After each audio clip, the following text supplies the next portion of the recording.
I-SABC ikunikeza isiteshi sezindaba amahora angamashumi 24 ngazo zonke izilimi zasekhaya. Isikhulu esiphezulu sezindaba ze-SABC uMoshoeshoe Monare wenabe ngemniningwane yalolu hlelo. Millions of South Africans depend on us as the source of news. And we're talking about more than 10 million people who every single day, they look forward to news in their own languages.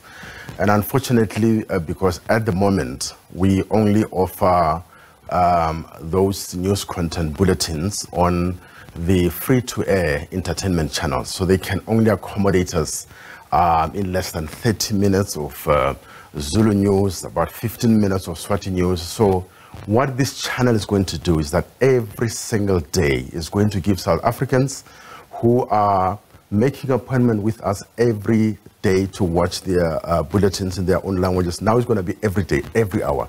It's going to be a 24-hour news channel, which will be on our digital platform. Our digital platform, that is DTT. By the way, DTT is going to be free-to-air terrestrial platform, but the quality of the content is going to be so super high. It's going to be better than your platform, but also it's going to be on SABC Plus. So we're talking about more than 10 million people who will be watching news every day in their language.